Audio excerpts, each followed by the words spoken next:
Warning! The root's on fire! You're about to experience the most high-octane, pedal-to-the-metal controversial show of your life. Please buckle up and hold on tightly. This station is not responsible for injuries. This is Wayne Allyn Root, raw and unfiltered, with America's favorite conservative rock star. Direct from the entertainment capital of the world, Las Vegas. What time is it? It's time for war!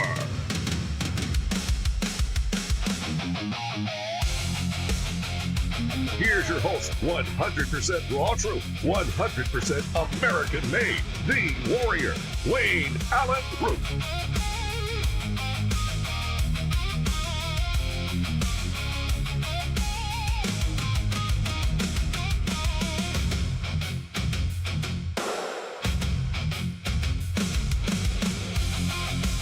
All right, action, we're in business. Hold on, I gotta turn the light off here.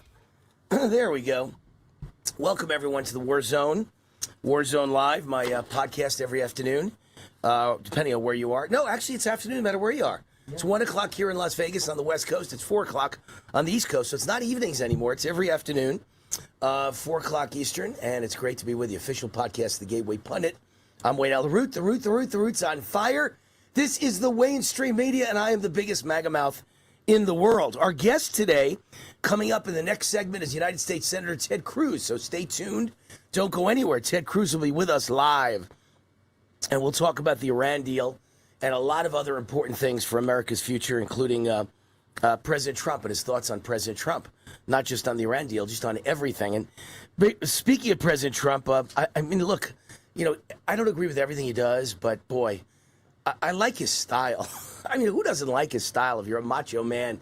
You know, first of all, he's sitting with world leaders, and the topic of Obama's Iran nuclear deal comes up, and Trump says, with all the cameras rolling in the middle of the G7 in Europe, he says, Obama was a stupid son of a bitch. A stupid son of a B. I love it. I love it. He doesn't mean SOB as in son of a butcher. Stupid son of a bitch is what he means, and that's what he said. He didn't say son of a B. He didn't say SOB. He actually said the B word. Only Trump. And then later on, he walked into a meeting with all the leaders of the world already sitting down. He was the last one to arrive, of course. Shows how important you are, right? Never arrive first. And he walks in and says, the boss is here. I love it. I mean, the style is just, we'll never, as I said, we'll never have another one like him. We never had another one like him. We never will have another one like him. There's only one President Trump, so you better enjoy it. He better enjoy it, too. He's 80 years old. Just turned 80 on, I guess it was Sunday, right? The 14th was Sunday. He just turned 80 years old. So, I mean, in another 3 years, 2.5 years, he's not president of the United States ever again. And he's 80, going on 83 years old. And, you know, the rest of your life is just golf and playing Mahjong. So, I mean, right now he rules the world. He better enjoy every second of every day because it's never going to be like this again. He's got 2.5 years left to just enjoy life and be president of the United States and leader of the free world and commander of the military and make all the decisions in America and the world. And then you become completely unimportant and you're the ex-president of the United States and you're playing golf and hanging out with friends and maybe playing a game of poker, but you don't rule the world anymore and you don't make decisions that affect taxes or borders or anything else ever again. So please enjoy it, President Trump, and all of you enjoy it because there'll never be another Trump. You know, this is what I think is the number one story in the world today, not just in America, because it's not an American story. A French woman is pleading with Americans. I want you to hear this, Batar. A French woman is pleading with Americans and Europeans for help as her own government is looking to put her in jail for publicly exposing the dangers of African and Arab immigrant men posing to women in France. I need your help, says, I don't know how to pronounce her name, looks like Teaste Escufan. In a video posted Tuesday on X, she faces 6 months in prison and a $3,500 fine. Tomorrow, I may be sentenced to unsuspended prison for daring to say on French TV that the main danger to women in France comes from black, African, and Arab immigrant men, even though I was defending a woman who was herself raped by a Central African man subject to a removal order in the courtyard of her Paris apartment building. And having myself survived an attempted rape by a Tunisian migrant 4 years ago, I could no longer remain silent. But for having spoken these words on television, the prosecutor is trying to send me to prison. Truly amazing, folks. I can't even believe these things. It's hard to even believe. What did she say, 3.5 years in prison? Oh, 6-month prison sentence and a $3,500 fine. I mixed up the 3.5. $3,500 fine. So in France, if you say on TV, crimes are committed mostly by black immigrants and Arab immigrants, and she should have said Muslim immigrants, not Arab immigrants, you go to jail. They throw you in prison for free speech in France. And England, too, no question. England's the same way. They want to throw you in jail for telling the truth, not just for speaking out, but for telling the truth. Isn't that the truth in America, too? Isn't almost all crime in America? I mean, look, this is not about races. I couldn't care less about your race. But when I turn on the news every night, the first 6 things they mention: crime, murder, kidnapping, rape, murder, mugging, carjacking, home invasion. And it's black, illegal immigrant. That's all the crime in America, black and illegal immigrants. It's the same as France. It's the same as England. It's the same everywhere in the world. That's not racism. That's stating a fact. Almost all the crimes are committed by minorities, blacks, and illegal immigrants and Muslims. That's the crime. And especially in Europe, it's Muslims, because they got nothing but Muslims. Muslim infestation. In America, we're still at reasonable levels. The ones here don't walk around mugging and murdering all day. The Muslims here just want to conquer the United States. They want to have more and more babies, and their babies and their babies and their babies will then conquer the United States of America. And that's what it says in the Quran. This is what you're dealing with. They can't take truth. I'm just stating truth. It doesn't mean all black people are bad. I've never thought that 1 second in my life. When I meet a black person at a meeting, at an event, it's no different than meeting a white person. I couldn't care less. I judge each individual as who they are. I don't blame them for the rest of their race. But it doesn't mean all blacks are criminals, but it means most criminals are minority or illegal aliens. And, of course, Muslims, a whole nother category of problems. And that's the same way in Europe. These immigrants are destroying countries. It's just, you got to state the truth about this. Not all immigrants are the same. America did great when all the immigrants were Irish, Italian, and Jewish. And maybe throw in Polish. They were all Catholic or Christian or Jewish. And America did great. As soon as you let in Muslim and illegal immigrants who are they open the prison cells and let the criminals out, all of a sudden it's not the same. They don't want to work, they want welfare, and they want to mug, and they want to rob, and they want to murder, and they want to rape. Anyone who disagrees with anything I'm saying is a moron. You're just a complete naive, delusional moron who doesn't even know truth and fact from fantasy anymore. And so to back it up, here's a column. Britain's rape gang inquiry report reveals a UK globalist establishment cover-up of 250,000 white girls raped by almost 100% Muslim gangs. 250,000 white girls were raped in England. A devastating 219-page independent report into Britain's grooming gang scandal, accusing the country's political, policing, social services, and legal establishment of allowing the mass sexual abuse of vulnerable British girls to continue for decades, everyone afraid to say a word. It's truly incredible. They call it the Survivor-Led Rape Gang Inquiry. Wow. Funded by more than 20,000 public donations from ordinary Britons. The report concluded up to 95% of rape gang members were Muslim men. Are you going to also put them in jail for telling the truth? 250,000 girls. The report says at least 250,000 young girls described as mostly white and working class, were sexually exploited by migrant grooming gangs since the 1950s. It says organized networks operated in at least 149 local authority districts, nearly 40% of the United Kingdom. I mean, none of this ever happened in the United States. As bad as things are here, and as bad as the illegal immigration invasion is, and as bad as the crimes are in this country, the crime wave, nothing like this ever happened in the United States. It's insane to think that if Muslim gangs brutally raped white girls for 50 years, nobody would say a damn thing about it. Elon Musk supports Nuremberg-style trials after UK rape gang inquiry release. It documented the systemic rape and torture of up to 250,000 young British girls, almost all white, at the hands of predominantly Muslim rape gangs. And SpaceX and Tesla founder Elon Musk agreed with calls for Nuremberg-style trials for the perpetrators and those who enabled the heinous attacks. All the politicians, all the police chiefs that said, shh, can't talk about it. Muslims raping white girls? That's racist. We can't talk about it. Every one of them should go to prison for the rest of their lives. You creeps.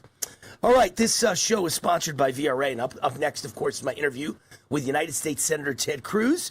VRA is the sponsor. Here is an alert for middle-class Americans. And don't put on the music. Let me get this going, and then we'll let you know we're ready to go. Investing in stocks isn't just for rich people anymore. Kip Herridge left the highest levels of success on Wall Street to help mom and pop investors 23 years ago with his amazing investment newsletter, VRA, which you can find at VRAinsider.com.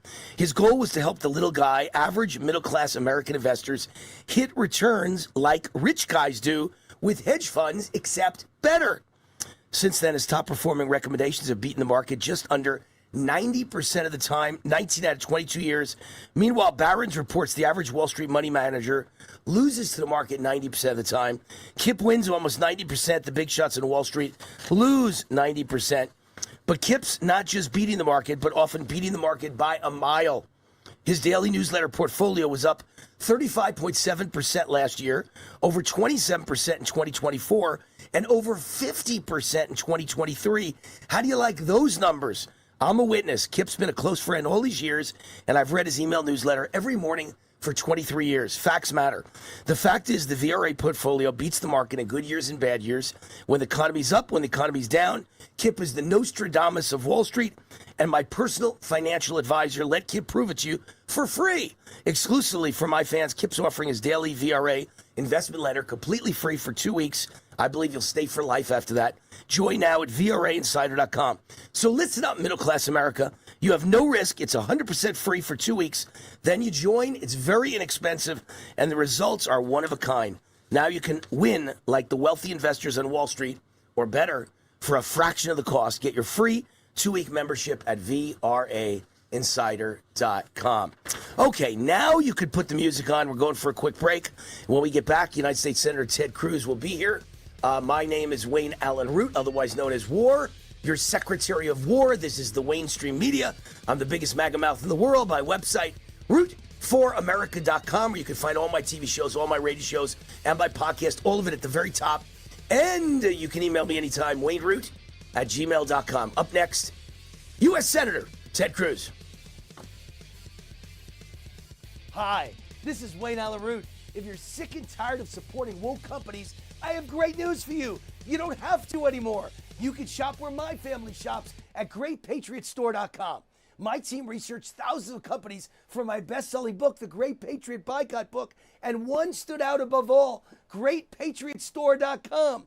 This is the answer to inflation. Hundreds of household products that you're already buying. Much higher quality, no toxic chemicals, delivered right to your door at incredible prices. 20,000 American families are joining every month, and you should too. And now they've got the beef, pasture raised with no hormones, antibiotics, or mRNA ever, exclusively available only to their members. Like Costco or Sam's Club, you need to become a member. Go to GreatPatriotStore.com, fill out the form, and they'll contact you right away. And boom, you're a member. For a limited time, the annual membership is $1. Go to GreatPatriotStore.com. That's GreatPatriotStore.com. Hi, I'm Wayne Allyn Root, CEO, conservative TV and radio host, and best-selling author. I believe in America and American exceptionalism. America is now focused on energy independence. Enter Lost Soldier Oil and Gas. It took 40 years to piece together this 40,000-acre giant gas discovery. The first 4,000 feet drilled so far are estimated to contain up to 6 trillion cubic feet of gas, making it one of the largest natural gas discoveries in the Rocky Mountain region in the last 30 years. This is how we power the AI future of America with clean natural gas. Headed by oil and gas legend Mark Bruner, whose previous public companies, Pinnacle Energy and Ultra Petroleum, delivered spectacular returns for investors. At its peak, a $10,000 investment in Ultra Petroleum turned into over $13 million. To learn more about this Lost Soldier oil and gas opportunity, go to lostsoldier.com. Fill out the contact form. That's lostsoldier.com.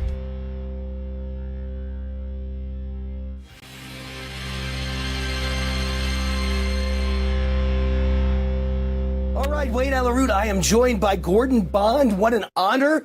Owner of Bond Arms, one of the great gun manufacturers, all made in the USA, all made in Texas. His website is getbondarms.com. Gordon, what makes Bond Arms different from any other gun manufacturer? Well, when my brother started the company a long time ago, the regular Derringer, let me see if I can get it in the picture here, was basically known as a cheap, dangerous throwaway gun. This is a 1865 model. Derringers have been around forever. And what he did was take a dangerous gun and just made it very cool by better materials, trigger guard, interchangeable barrels, solid stainless steel. And Wayne, like you saw at the show, people love picking them up and just holding them. And it's just like, they pick it up and it's like, wow, this is like a real gun. That's great. I saw it. My wife and I were at the show, and she's a gun aficionado even more than I am. And she said it was the best booth at the entire gun show. Out of thousands of booths was Gordon's booth, Bond Arms. To celebrate America's 250th anniversary, Bond Arms is releasing the American 250 edition handgun at a special price only for my fans. Tell us about it. So one thing that we wanted to do, when I graduated in 1976, it was the bicentennial, and that's all they talked about all year long. And so when this 250th anniversary was coming up, we really wanted to do something special on this. And what you're seeing on the screen right now is the stainless steel version. It's 45 long Colt and 410 shotgun shell, very well built. I mean, our guns are built like a tank. People love the quality. They call it a hand cannon. Best snake gun you've ever had. There's a beautiful side with the flag and the Liberty. And people just love the way that we do things. I mean, they'll come to our booth every year and just go, wow, what are y'all doing this year? You know, what crazy thing are you doing this year? So the American 250, we're really going to focus on that. We want to give everybody the opportunity to own a piece of history. Gun.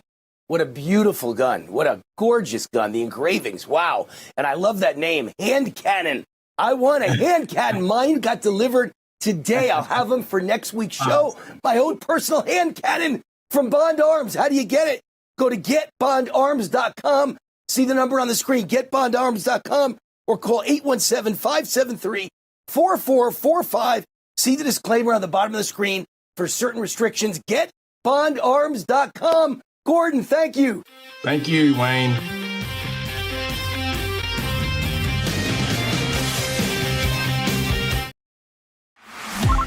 Hey, Wayne Allyn Root, America Speaks. You call in and we talk about it. Your opinions, your comments, your questions. How do you call in? 800-347-ROOT. 800-347-ROOT. 800-347-7668. The show airs at midnight, East Coast time, 9 p.m. Pacific. But we tape it at 6 p.m. East Coast time, 3 p.m. Pacific. So you call in at 6 p.m. Eastern, and I talk to you, and it airs that night at midnight. The phone number again, 800-347-ROOT. That number is 24/7. You can leave voicemails. We play your voicemails on the air as well. Hey, Wayne, what do you think about Obama? He was a communist, socialist, Marxist radical. I agree. Or you can email me, wayneroot@gmail.com. I'll read your email live on the air with your comments or questions. America Speaks.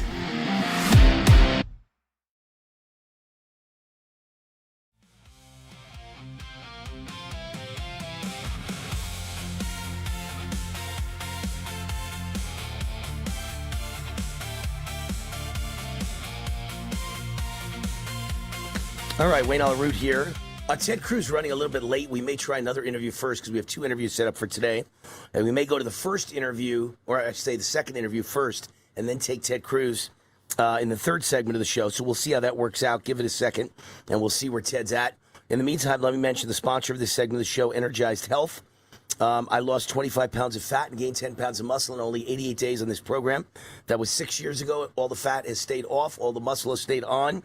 And it's changed my life. I'm kind of the Popeye the Sailor Man of conservative talk. You know, I could kick anyone's ass in a back alley in conservative talk. Of course, that's not saying much because there's no one in conservative talk that will ever go in a dark back alley and have a fight with Wayne Root, is there? But I gained energy. I gained intercellular hydration. I got in the best shape of my life. And I gained 4 new TV shows past the age of 61. There's me on the screen at the age of 50, 15 years ago. And I look so much better now at the age of 65 in a month. That's me in the gym working out recently at the age of 64 going on 65. And it really changed my life and supercharged my health and supercharged my confidence. And it's extended and expanded my career, right? Most people are retired at 65 in any career, let alone the TV career, let alone the media career. And yet I'm just getting started at 65. I'm the Colonel Sanders of conservative talk. He made his first huge hit at 65 years old exactly. He sold Kentucky Fried Chicken for millions of dollars. And that was the start of his career. So his career success started at age 65. That's kind of where I'm at. This is the most successful I've ever been at age 65. So thank you. I am the Kentucky Fried Chicken of conservative talk. Thank you, Energized Health. Go to Energized Health. The place to contact them is energizedhealth.com. Energizedhealth.com. Just say war for Wayne Allyn. Tell them war sent you, and you automatically get 40% off, and you go on the same journey as me, and you could change your life and supercharge your health and expand your career. Energizedhealth.com. All right. Any luck with guests? We have the first guest. All right, so Ted Cruz is joining in 4 minutes, so there's no point in going to the second guest. So we'll just go long with Ted Cruz, and we'll do whatever we have to do to keep him on with us, because I have a lot of questions for Ted. And there was a big death in Texas just a couple days ago. This happened on Tuesday night. What is today, Wednesday? Oh, so it was just last night. A multi-zillionaire tech CEO was killed in the fiery crash landing of a private plane on a Texas highway. It landed on the highway upside down, and everyone aboard was killed. It was a NetJets-operated Cessna that burst into flames when it hit the highway upside down. And one of the big tech gurus of Texas and of the country died. His name is Joshua Baer, and he was the man responsible for raising capital for so many tech firms in Texas, and I'm guessing out of Texas as well. Terrible loss. I was going to ask Ted about it, so we'll wait for Ted to come on and have a conversation about that. I want to mention to Ted that Trump called Obama today a dumb son of a bitch. I want to get Ted's reaction to that. And I got to tell you, I am completely offended. It was the wrong thing to say, and he's completely wrong, President Trump, because Obama's not a dumb son of a bitch. He's an evil son of a bitch. He got the wrong adjective. He's an evil son of a bitch. He's not dumb. He's very smart. He knows exactly what he's doing. He didn't screw up America by mistake because he's dumb. He screwed up America because he's evil and he wanted to screw up America. So that's the only advice I'd give Trump, is he's got the wrong adjective for Obama. But we'll get to Ted in a moment. You'll let me know when he's on. I finished up just talking about all the grooming gangs in England and all the immigrants. You know, here we call them illegal immigrants. In England, I guess they call them legal immigrants because there's nothing illegal. They just let them all in. So, they're legal immigrants. But here we have people that are just like that. Mandami-backed Democrat says all deportations are wrong, even for convicted murderers and child rapists. The name, just love these names, right? Aliza Avia Chevalier, the Democrat primary challenger to Congressperson Adriano Espalate. Are you sure these people are in America? Is standing behind her position that all deportations are wrong, including deportations for illegal aliens convicted of the most heinous crimes like child sexual abuse, murder, domestic abuse, rape, and kidnapping. Chevalier, she is reduced to an evil moron, but who is endorsed by New York City Mayor Zohran Mamdani, of course, told Vox Media In a podcast interview, she still supports her prior position that deporting any illegal alien from the United States is wrong. Yes, I still believe all deportations are wrong. If we're saying that all deportations are wrong, that would seem to include people who were convicted of breaking U.S. criminal law, says the podcaster. Is the deportation of those people wrong? And in response, she suggested deporting an illegal alien convicted of the most violent crime would be discriminatory against them. It's not discriminatory against Americans that are getting raped and murdered. It's only discriminatory against the criminal. The reason I say that, she says, is because we have a criminal system. It is imperfect, but it exists. And it's one that if we accept as the process by which we want to engage these issues, the issues of harm, the issues of criminality, we need to make sure it is one that also isn't discriminatory on the basis of where people were born. Oh, I see. If you murder people and rape people, and you were born in another country and you came illegally, so you don't even belong breathing the same air and walking on the same land, and eating the same food and just surviving in my country, it would be discriminatory, even though you're convicted of murder or rape, to get rid of you. This is the mental illness of liberalism. They're sick in the head. They really are sick in the head. And President Trump declaration on illegal immigration is signed at the G7. Interesting. Let me see what this is about. A declaration on illegal immigration has been signed at the G7. Speaking for the G7 in France, Trump said leaders have found a great deal of unity. We signed a declaration on illegal immigration, the first time ever for a G7 statement. Trump said they signed additional statements to step up and coordinate putting a stop to drug trafficking as well. The drug cartels are totally running Mexico. It's not even close, he added. So, look, again, he's not perfect, and some things I disagree with. Some things he says I probably wouldn't say. Obama's a dumb son of a bitch. Actually, I would say it. I would say he's an evil son of a bitch. But you can't argue with the fact that Trump gets, done. He gets stuff done. He really does. He's kind of amazing, and I just love it. And I think it's like, what's the late night host who's number one in his time slot? Greg, whatever the hell his name on Fox News. Greg, I can't remember his name. Whatever it is, a great comedian, a funny guy, very interesting political guy, very smart guy. He's got the number one show, late night at Fox News. And Greg I happened to catch a clip of his because President Trump put it out and sent it to me. Literally, I was texted by President Trump overnight to watch the clip on Fox News. And the comedian on Fox News, who is not really a comedian, he's a political commentator, he's very good. He was saying that President Trump just gets stuff done. If you need Central Park fixed, the skating rink fixed, if you need stuff fixed, he fixes it. And he's fixing illegal immigration. He's fixing the Iran war. And I think that's a great point. It's a great point. Any progress on Ted Cruz? We just got him. Tell me when he's on so I know to say hello. Oh, he's ready. Okay, well, we'll say hello to him then. United States Senator Ted Cruz, you're on with Wayne Root. How are you? We got you? Yep. There you are. Hey, Ted, how are you? I'm doing terrific. How about you? Good to see you. The first thing I wanted to do is I wanted to say kind of a condolence. I know that a friend of yours was killed in a plane accident yesterday, Joshua Baer, the founder of Capital Factory, which is one of the biggest venture capital for tech companies in the world. And in Texas, he was like the tech kingmaker. What a terrible tragedy to lose a great businessman like that. It really tragic. He was a bold thinker and entrepreneur and made a real difference in the Austin community. And we're grieving his loss in a tragic plane accident. Yeah, as a son of a butcher, which is what I am, son of a blue-collar butcher who's made it in the business world and has made a lot of money, I just love capitalists. I love people that go out there and they fight and they make money in a great capitalist nation. And I just feel sorrow whenever we lose one of them. And this guy, puts me to shame. What a successful, amazing guy this guy was. So our condolences to his family, Joshua Baer of Capital Factory in Austin, Texas. Terrible loss. President Trump earlier today, and then we'll get to all the questions we plan on getting to, but I wanted to get a comment from you. Trump at the G7, he's always funny. He called Obama a dumb son of a bitch. And I would argue with that comment, Ted. I think it was wrong. I think it was not a comment I would make. He is a evil son of a bitch. He's not a dumb one.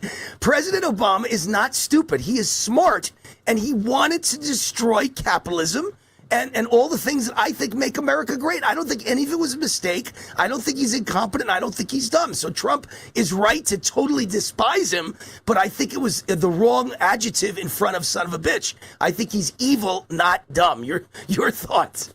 Yeah, look, I agree with you. The way I would put it is I think Barack Obama is a true believer. I think he is a socialist, if not a full-out Marxist. I think actually a lot of the dissent of the Democrat Party into crazy town, into open border, release criminals, embrace Hamas. I think Barack Obama started that entire dissent. Yes, he did. And I think he is fully committed. Look, I'll even go so far as to say I respect Obama for his commitment to his ideology. His ideology just happens to be poisonous and incredibly damaging and ripping the country apart. But he fights for it with real efficacy, and it's dangerous. Like Republican senators, unlike you, which I happen to love you and I think you're great, but a lot of them do not fight with fire, right? They can't even get their act together and pass the SAVE Act, which is the easiest low-hanging fruit in the history of the United States of America, and they can't even say, yes, let's pass that, which is so ridiculous.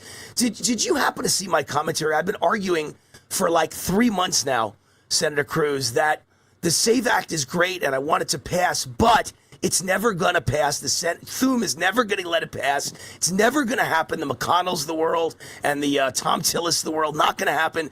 But we have something better. I keep recommending President Trump declare a presidential national security emergency for elections, which is the SAVE Act on steroids, Trump style. All the same things the SAVE Act is in it, except also paper ballots and getting rid of the machines and getting rid of mail-in ballots, none of which are in the SAVE Act. And I don't know if you know this, but the Supreme Court ruled in 1983, a presidential national security emergency cannot be sued in court and stopped by lawsuits. You can only overturn it with a 2/3 vote of both houses of Congress. So I think I've come up with a miracle idea that will be in effect for the midterms if Trump does it, and it's much better than the SAVE Act. Yeah, look, I would love to see that outcome. I think you would have massive resistance in blue states, and I think you would certainly have judges that would issue injunctions against the president if he issued a unilateral order. Listen, I think voter fraud is pernicious. Look at the California elections. Look at how ridiculous the California elections are. Now, look, there's an element of, tragically, I do think there are a lot of knuckleheads. People looked around L.A. and said, gosh, our mayor let the city burn to the ground, is releasing criminals everywhere. We've got homeless people and criminals that are assaulting our kids and leaving needles on the sidewalk. What do we need? Oh, let's go for an even crazier, more left-wing candidate. There are some really foolish people who just keep voting to make it worse and worse and worse. But there's also, I think, a lot of fraud. And the policies, particularly in California, they invite fraud. It's actually illegal to ask for an ID voting. And they want illegals voting. They want fraud there. I think the Democrat and the Marxist politicians are invested in maximizing the fraud. And so it really is tragic. I've more than once suggested that Gavin Newsom be named the Texas Realtor of the Year because nobody on planet Earth has sold more homes in Texas than Gavin has. Well, you think Texas, but I'm telling you, the real explosion is from California to where I live, Las Vegas. Yeah. We're flooded. I mean, it's like 5,000 a month are coming from California, and I keep meeting them. They're not middle class, Ted. They're all wealthy people in California with big houses. They're all leaving, and they're moving to Vegas, my area of Vegas called Summerlin, which is where I saw you at the event about 3 weeks ago. I guess you and I were at an event together, and that's in Summerlin, which is a beautiful area of Las Vegas. That's where the whole California with wealth is moving if they're not going to Texas or Florida. So they're all running away. It's like a movie, Escape from L.A. Or Escape from California. The sum total of wealth that has fled the state just in the last few months, I think it is in excess of $2 trillion. Because California is talking about this wealth tax and confiscating their wealth. And they're just, and it's not just the individuals with resources that are leaving. These are all job creators that create thousands and thousands of jobs. And, there's an old joke that I think has a lot of force to it, which is what's the difference between California and the Titanic? And the answer is the passengers on the Titanic didn't vote to hit the iceberg. True. Very true. It's scary. And you think California's bad. Wait till you see how many people are going to leave New York with Mondami as mayor. Yep. And I say this all the time. Look, I'm Jewish, and I'm sorry that so many Jews are great people, but ignorant when it comes to voting, because so many of them vote liberal Democrat, and it makes no sense. You're voting against your own interests. You're voting for suicide. You're voting for a party that hates you. But that's changing. More and more Jews are switching over. But let me tell you, whether they're liberal or whether they're conservative, all the Jewish people I know are very educated and very successful, and they make money and they create jobs. And when you chase them out of a city that is the most powerful financial city in the world, it's going to collapse. And if all the Jewish people who are job creators and CEOs of businesses leave New York City for Florida and Texas and where I live, Nevada and Tennessee and South Carolina, New York City is going to collapse. It's insanity to chase successful job creators out of a city or a state. Yeah, look, I'll give an example from the last couple of weeks. Apollo, the huge hedge fund, just announced they're opening their second global headquarters in Austin, Texas. Mark Rowan, who leads them, who's been a real champion fighting anti-Semitism and taking on the insanity we have at our universities. You know, Mark's gone down to Austin, is buying a home. The senior executives are buying homes in Texas. And you know, Mondami is a big, big part of the reason why they and so many other people are fleeing Manhattan. It's tragic. You know, I look at it and it is, I think the young people who voted for Mondami, they don't remember and they don't know enough to know what happened to New York in the 70s, how bad it can get. And tragically, I think for both New York City and for California, things are going to have to get worse before they get better. But this is like that joke you told. It's not a joke. It's serious. I mean, what's the difference between New York City in the 70s and New York City now? In both cases, it's a repeat, except in the 70s, no one ever said a word bad about Jewish people. That's the difference now, is it's even worse. It's like become communism mixed with Nazism. It's the most crazy combination I've ever seen. I've been at 2 graduation parties in Las Vegas, you know, high school graduation, friends of mine and my wife's and their kids were graduating in the last month. And in both of them were these beautiful, wonderful, smart kids all graduating the best schools in Vegas. And guess where they're all going? Not one of them has chosen an Ivy League school. Almost every kid I met is going to SMU. Yeah. SMU is like the new Harvard for people who have common sense that don't want to go place where they're hated. So, I mean, everyone is looking at Texas and going, it's safe for my kids to go to Texas. It's not safe for my kids to go to Boston or New York. Yeah. Now, look, it unquestionably, that pattern is happening more and more, and you're seeing people. Well, look at the anti-Semitic protests. Some people say, well, gosh, it's happening everywhere. And that was not true. The vicious anti-Semitic protests, they happened in blue states that were led by Democrat governors. They happened in New York. They happened in Connecticut. They happened in Pennsylvania. They happened in Illinois. They happened in New Jersey. They happened in Washington State. They happened in California. You know where they didn't happen? They didn't happen in Texas. They didn't happen in Florida. They didn't happen in Tennessee. And by the way, like, let's take Texas for a minute. We briefly had a protest at the University of Texas in Austin. The police showed up, arrested everyone, and it was over in about an hour. That's the way to deal with it. And the problem went away. Right. That's actually when you have leadership that says, no, we're not going to let you terrorize your fellow students, threaten your fellow students, harass your fellow students. And you know what they discovered? And this has been the pattern in almost all those protests. More than half of the people that were there protesting had no affiliation with UT. They weren't students. They came from the outside. They're agitators that are being paid. I think they're being paid by Qatar and Iran and China. They're being paid by forces that want to foment unrest and tear our country apart. And you noted, look, in Manhattan, Comrade Mondami is a perfect illustration of the Green-Red Alliance, how Islamists and Marxists, they intersect, and they both hate the same people. And that is where the left is today in America.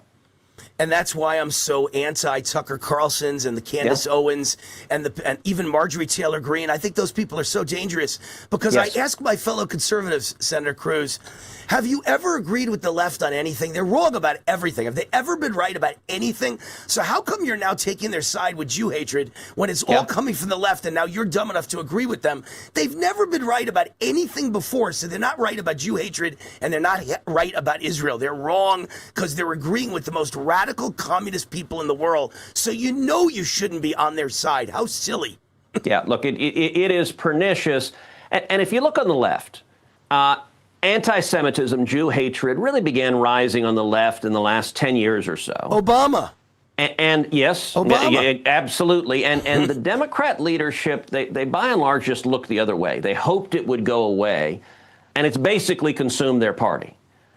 It is now rising on the right, and you listed some of the most prominent people that are pushing this poison. And I believe, Wayne, without exaggeration, this is an existential fight, that because anti-Semitism is a gateway drug for anti-capitalism and anti-Americanism. And you can see it with Mondami. You could see it with Tucker Carlson, who starts by attacking Jews in Israel seemingly every show, but then quickly goes down the road of attacking President Trump viciously, praising Nicolas Maduro, a communist, praising the leaders of Iran, attacking... And buying a home in Qatar.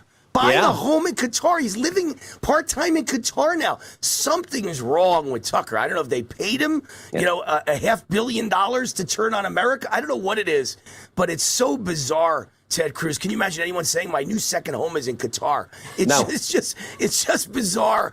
All right, let's switch gears because we don't have much time left for you. I know your time is valuable. I want to get to one last point that matters, which is the Iran deal. Yeah. It's very controversial. I'm a guy whose pulse is on American people. I get thousands of fan mails because I give out my email on every show, my podcast, my 2 TV shows, and my radio show. I give out my email, wayneroot@gmail.com, and I hear what people say. It's very divided whether they agree. They think we should have finished the job, and Trump did go far enough, and he should have been a lot stricter with them, a lot tougher with them. And then half the people say, glad we're getting out. I never wanted to go in the first place, and we got to get back to the economy and inflation and get away from Iran. And I'm kind of in the middle. I kind of agree with both sides, so I'm not quite sure where to go. Tell me what you think about the new Iran deal negotiated by Art of the Deal, President Trump. So look, if you want to get out, but don't give them a damn penny. History teaches that giving billions of dollars to theocratic lunatics who want to murder us is a really, really bad idea. And I think the president, unfortunately, is receiving really bad advice on this deal. This deal, assuming the terms that have been leaked are accurate, and they're still somewhat shrouded in darkness, but if what's been leaked is accurate, this deal starts by giving somewhere between $10 to $30 billion to Iran right at the front before they make even a single nuclear concession. I think that is a mistake. That money will be used to fund terrorists. That money will be used to build weapons that will be used to kill Americans. I don't think we should do that. What has been discussed is that the deal is contemplating $300 billion. At least not from us, though. Iran. That's the only good thing I'll say about that. It's from the Gulf states, not from us. So at least we're not paying it from what I can see. But why the hell would we want an Ayatollah who chants death to America to have $300 billion? Americans, that will be used to murder Americans. Look, Joe Biden and Kamala Harris flowed $100 billion to Iran, to the regime. That was catastrophically foolish, and among other things, that effectively funded October 7th. Right. The number here is 3 times that. That doesn't make any sense, and the agreement also, as it's been leaked, gives Iran permanent control over the Strait of Hormuz and sanctions their imposing tolls. The Ayatollah shouldn't make a penny from the free navigation of the seas. And so it's one thing. I think President Trump's decision to initiate military conflict and to go after Iran and to take out their ballistic missiles and to take out their drones and their Navy and their Air Force, I think that was the single most consequential decision of his presidency. He was absolutely right. He was right. And the idea now... I think politics got in the way. I think politics got in the way. I think the midterms got in the way, and I think he basically said, let's just get the hell out of there, and let's do whatever we have to do to be ready for the midterms and lower gas prices. Unfortunately, I'm not saying I agree. I'm just saying, to me, that's exactly what happened in his mind. We got to get back to America first and the economy and make sure everything is going up, except for gas prices. But the economy is going up leading into the midterms, and we could always get back to them after the midterms. I think that's what's going through his mind.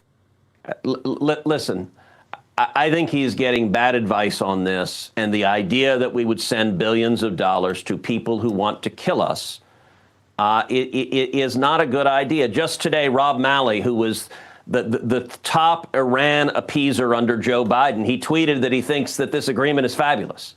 Like, well, that should tell you something. That's not good. It's not good. No, it's not good at all. You know, I think back during when Obama was president and John Kerry was Secretary of State, and there was a political cartoon that had the Ayatollah yelling, "Death to America," and it had John Kerry responding with, "Can we meet you halfway?" That's scary. Yes. That's scary. And with him riding his bicycle and then he falls down and breaks his leg. I mean, he's the word putz. You know, I was Jewish growing up, the word putz, schmuck. That is John Kerry. He's such a putz and such a schmuck. All right. Look, there's just the trouble is I don't think any of them are really incompetent, stupid, dumb putz or schmuck. The reality is we joke about it, but the reality is, Ted, I think they're all evil. I think the whole left has become so radical and so evil. Yeah, their intent is to destroy America. It's not because they're incompetent. It's because they know exactly what they're doing. We got to run. I know you got to run. We're taking a break. United States Senator Ted Cruz, one of my favorite politicians in America. You're a good man, Ted. And thank God we've got you. Thank God we got you. All right. We'll be right back. Wait, now the root is on fire. Be right back. All right, I'm joined by Kip Herridge, my old buddy, and an economic expert, CEO of Vertical Research Advisory. His website, VRAinsider.com. As I've explained on this show so many times, VRA has beaten the market in 19 of the last 22 years since Kip founded the VRA in 2003. Over the last 3 years, VRA had an average gain of 37%. Kip, congratulations on your success. I've seen it firsthand for over 22 years. I've read your newsletter for the last 22 plus years. You're my personal financial expert. How do you guys keep beating the markets almost every year when 90% of Wall Street money managers fail to do so? Well, thanks, Wayne. You know, I worked in that environment for 15 years, worked at Wall Street 15 years, helped take 7 companies public, raised and managed several $100 million. And I know how the groupthink of Wall Street works, and that's not how people make money. 90% of money managers, as you say, don't beat the markets every year. We do. And the reason really is I had great mentors that helped me to create what we call our VRA investing system. It's our proprietary market timing and sector selection system that tells us when to be in the market, when to be out, when to be aggressive, and when to take some profits, take some money to cash. And that helps us with our sector selection. Again, market timing, those are real keys. And we also love doing individual stock research. So that's where you put our clients and subscribers into, again, ETFs, individual stocks, and we also love Bitcoin and gold, as you know, and silver. In 2003, I recommended gold at $350 an ounce, silver at $5. We recommended Bitcoin at $2,000 in 2017, and combined with those three, we're up over 4,000% in gains for our 40 times your money for our subscribers. So we do things a little differently. 5th and 6th generation native Texans, and we love what we do here in Texas. Well, I'm a witness to all of it. I've been there for all of it. There's a lot of fear out there today, Kip. What should investors know about the stock market right now? Yeah, you got to be in this market. That's what investors should know. Look, volatility is the price of admission. It just is. It comes with the territory. But these dips give us great buying opportunities. Look, we've been the most bullish market strategists in America for the last 4 years. We call this the innovation revolution meets the Trump economic miracle meets an absolute ocean of liquidity. Those are our big three. Again, Trump's economic miracle this year is really going to start paying its dues. We expect GDP growth to hit 5% this year. We expect the markets we think this bull market runs into the 2030s. All right, everyone gets 2 weeks free automatically by going to VRAinsider.com. 2 weeks free. Judge for yourself.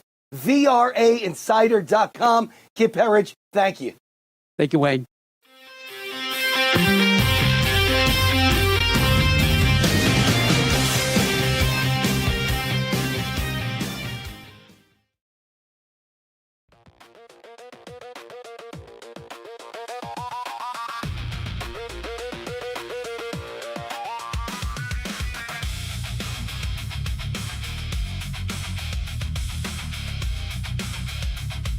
All right, Wayne Ella Root, the Root's on fire. Hope you enjoyed my interview with Ted Cruz. Interesting how he is very much in disagreement with President Trump's deal. I see it differently. I see it as we got to get back to the economy. We got to get back to getting inflation down. We got to get back to getting gas prices down.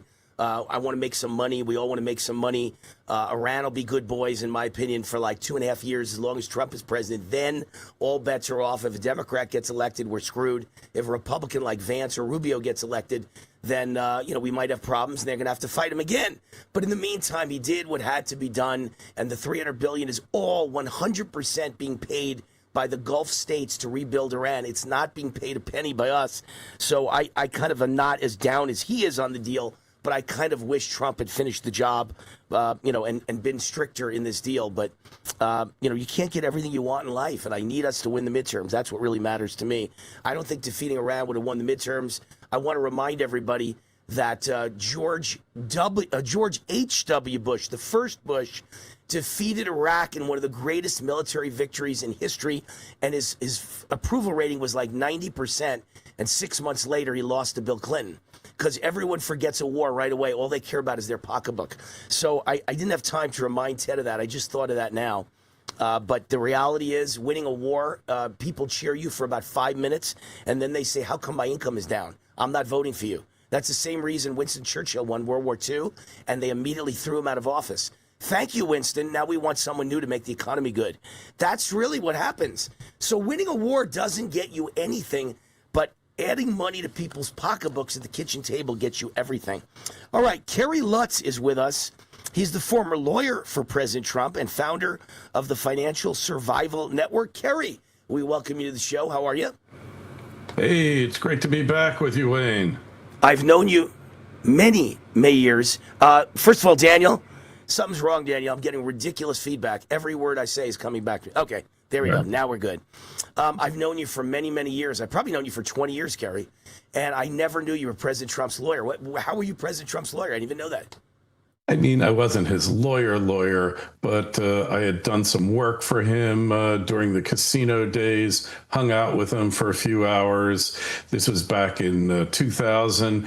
My partner and I, just a funny story, if you got a minute, we go in there and I had sold my printing company, and I swore I'd never wear a tie and jacket to the office again. So I'm wearing like a nice blazer, cashmere sweater, slacks. My partner's a military nut, and he's wearing battle fatigues, a ranger cap, and desert storm boots. We go into Trump's office in Trump Tower, and it's really cool. I mean, he's got a picture window that makes you feel like you're swimming in Central Park, and he's on the phone slouched back like this, and he looks us up and down like 5 times, and he gets off the phone and he goes, "Are you sure you guys are lawyers? Because you don't look like any lawyers I've ever seen." We just had the best time laughing with him. I would have said the same thing. Very interesting. A lawyer walking into Trump's office in battle fatigues and a casual jacket. That's definitely unique. That's different. All right, so let's start with this SpaceX IPO deal, right? I have guessed that other people just don't have, and we just came from Senator Ted Cruz. You're following Senator Ted Cruz, pretty good guest. And now we're talking to you about the SpaceX IPO, which I don't think anyone else really understands what's going on. Go ahead and educate us. It opened on Friday at 150 due to extremely high demand. It peaked this week at 225 a share. It's now trading at 197 a share. Was that the close today, by the way? Yeah, I think that's pretty close to it. And, you know, is it real? I mean, I know it's real, but but is the stock price real? Because my gut says let it go up a little more, and then I'm going to sell it short like crazy because it's ridiculous where the price is, even though the company is great. Let me tell you something here, Wayne. There's 2 people in this world I never bet against. Elon Musk and Trump. You got it. So, and if they actually pull off a merger between Tesla and SpaceX, you're going to have the most valuable company in the world. And it's not like a company like Apple that just puts out more of the same stuff. It's so far behind the AI curve that I think they could potentially be doomed. You know, when you buy a share of Apple, you're buying effectively a futures option on iPhones and iPads, how many they can sell. and it's all going to satellite. And guess who owns they may the not even satellite? exist 20 years from now, right? There may not be any iPhones in 10 years or 20 years, right? Hey, remember Xerox? Remember Kodak? The graveyard's full. The corporate graveyard's full of the most innovative, fantastic companies that ever existed. So you're IBM, telling me not to Strato. short sell SpaceX because you think it could just keep going up, up, up, up, up, is what you're telling me. It's captured the public's fancy, and whether there's earnings or not, and what their future cash flow could be, blah blah blah. It doesn't matter right now. I used to say, remember they used to say the sky's the limit. Now the universe is the limit. That's an interesting way to look at things. Very interesting. This still doesn't mean that there's a point where a stock is completely ridiculously overvalued. I'm not criticizing the company. I believe in Elon and I believe in the company. I just think it was probably fairly priced at around 150, and now it's already, close to 200. It's been as high as 225. There's a point where the euphoria is ridiculous. You sell it short, then it drops back to 125, and then you buy it, and it goes to 200 again. That's all I'm talking about. There's an up and a down. There's a good place to be high and a good place to be low. So I'm just talking about finding that right spot. Well, everybody. You know that old saying, when you're at the poker table and you look around and you don't know who the sucker is? It's you. I know that saying.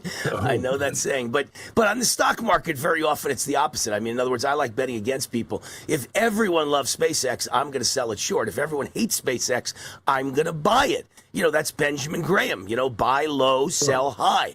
So, but the point is, you never know where the high is. So maybe SpaceX is on its way to 5,000 for all I know from 197. So you just never know. And that's the problem. If everyone knew, we'd all be billionaires. Yeah. Well, Benjamin Graham also said that you could have a great company, but its share price becomes so divorced from its actual operations, right, that the company is really solid, but the shares are a total gamble. Now, this is a potential lottery ticket, but let's think about this. If all of our communications switch to Starlink satellites, all of our internet switches there, if he's able to make these terafabs and actually make them worthwhile and do spaceborne data centers that basically have free energy and basically are able to operate in a far greater extent than they are on the Earth. And I mean, I know there's a lot of ifs here, and I'm not giving advice. I'm not licensed, and don't listen to me. But, just look what he's done right now. I don't know if you read about this, but basically Google and Anthropic, the makers of Claude, Google's Gemini, are renting from Grok surplus capacity in their data center for $1 billion each per month. That's $24 billion of cash flow per year. For 3 years, they got to do it. And that goes to Tesla, or that goes to SpaceX? Who gets that? That goes to SpaceX. That's XAI. Okay. All right, well, you're selling me. That's pretty interesting. I didn't know any of that, so I'm glad you came on the show to tell me that. I don't know if I'm buying it, but I'm definitely going to leave it alone for now. Listen, I already own a lot of Tesla. So if they merge with SpaceX, I automatically own SpaceX. I'm not going to worry about it, So let's talk about the Iran deal in the time we have left, because, Ted Cruz was just on, and he's not very high on the Iran deal. And I'm sure you heard my comments a moment ago where I'm not high on it. I wish President Trump actually had finished the job and bombed them to hell and then cut a better deal when they were desperate and had no other choice. But on the other hand, I think all that matters now is the midterms and the economy and America first. And President Trump is getting this in the rearview mirror so he can concentrate on the economy and inflation and America first so he can win the midterms. What are your feelings about the Iran deal? Let's hear your angle on this thing. Well, on the one hand, on the face, it doesn't look like a great deal. We didn't finish the job. And the job was to get rid of the mullahocracy there. On the other hand, he did do a very attractive retirement program for the Ayatollah there, So some things have been accomplished by it. decimated their military infrastructure, has weakened basically gotten rid of 2 generations of leadership there. No, you can't trust them. I don't believe the war is done. What I believe is going to happen, and is happening now, but we can't get the full picture because it doesn't work that way. But in the north, there's the Kurds, there's the Azeris, and there's thousands of defecting Iranian troops. And Israel is still there. Israel didn't go away. And I think we're going to be entering another phase here. But the part about the midterms, definitely falling oil prices, falling gas prices. So there's a political calculation here. But, in the terms of degrading their capabilities, really degrading their ability to rule, splintering the administration, and the ability to show them that anytime they act up, we can shut down the Straits of Hormuz. I think it was successful from there. Like I said, I think there's a lot more to this story that they can't tell us and they won't tell us. A lot of it's going to take place, I think, from the north, and you're going to have a twofer because Cuba is about to fall. Right. And that is, I know like people don't really care about Cuba that much except for Florida and the southern part, Union City, New Jersey. But the fact is, we've been battling that gnat for almost 70 years. Right. So the fall of Cuba is imminent. And that's going to lead to a boom here in the southeast of the U.S. Whether it'll matter for the election, I can't really say. But psychologically, there's a psychological effect to winning, and I think it's right around the corner here. One thing I'd like to point out, we're just about on the way out. We're running out of time. But, the fact that they need $300 billion, Iran, let's segue away from Cuba for a minute, Iran.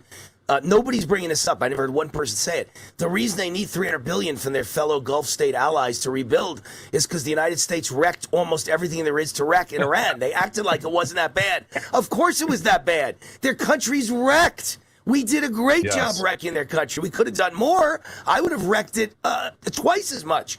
But we pretty much wrecked all the important military installations. And all of the military is dead, and all the political leadership is dead. We did plenty of damage. That's why they need $300 billion. And as long as it's not coming from us, I don't think it's a big deal. But Ted Cruz disagrees. He doesn't want to give them a dime. He says let them starve. And Ted may well be right. So that's why I listen to everybody. But we got to run. Kerry Lutz, is there a website people can reach you? Anything you want to promote as you are on the way out? Of course, financialsurvivalnetwork.com. I'm currently involved in a federal action before Judge Allyn Cannon of Trump case fame, suing a number of municipalities and parking apps. Parking tickets. Parking tickets, parking I read that. apps. Yes. And we got a hearing on Monday. Riviera Beach, which was the cause of it, the reason I sued in the first place, just paused their parking program. Of course, it's just a coincidence that we happen to have a. You got him on the run. Kerry's got him on the run. We're trying. Kerry Lutz, we got to run. Show's up for the day. Great to have you on, and we'll see you again real soon. Thank you, buddy. Thanks. All right, as I'm on the way out, I do want to mention the sponsor of the show, Freedom Fest, before I say goodbye, because Freedom Fest is coming up fast, July 8th to 11th at Caesars Forum Convention Center in Las Vegas. The most popular event at Freedom Fest every year is the mock trial, and this year, ICE will be put on trial, and I will be the ICE defense attorney. Wayne Allyn is defending ICE. My star witnesses for the defense will be actor Dean Cain of Superman fame and veteran Border Patrol agent J.J. Carroll. The 12 jurors will be selected from the audience. It will take place on Friday, July 10th at 5 p.m. Can't wait to meet all of you there. This will be a special year celebrating the 250th anniversary of Independence Day. The MC is Kennedy from Fox News. Many great speakers, including Steve Forbes, Glenn Beck, Adam Carolla, John Mackey founder of Whole Foods, and Rob Schneider. Get your tickets now for Freedom Fest, my fans only. Get $100 off the registration fee. Go to freedomfest.com. Use the promo code WAR. and get $100 off. freedomfest.com. Promo code WAR coming up July 8th to 11th. I'll see you there. freedomfest.com. I'm Wayne Allen Root, rootforamerica.com. WayneRoot@gmail.com is my email. And I want to make sure you know to call this phone number. In an hour, I will be taking calls that will appear on my show tonight, my TV show. I'll take calls from you. 1-800-347-ROOT. By the way, Patar, you should have that hanging up there. 1-800-347-ROOT. 1-800-347-ROOT. In about 1 hour at 6 o'clock Eastern, 3 o'clock Pacific, we take live calls. 1-800-347-ROOT. You want to talk with Wayne, tell us what's on your mind. 1-800-347-ROOT. 1 hour from now, call me. Or leave a voicemail. Or send the message via Gmail, WayneRoot@gmail.com, and I'll read it on the air live. We'll be back tomorrow. Same time, same place. God bless you. Warzone Live. Hey, Wayne Allen Root, America Speaks. You call in and we talk about it. Your opinions, your comments, your questions. How do you call in? 800-347-ROOT. 800-347-ROOT. 800-347-7668. The show airs at midnight, East Coast time, 9 p.m. Pacific, but we tape it at 6 p.m. East Coast time, 3 p.m. Pacific. So you call in at 6 p.m. Eastern, and I talk to you, and it airs that night at midnight. The phone number again, 800-347-ROOT. That number is 24/7. You can leave voicemails.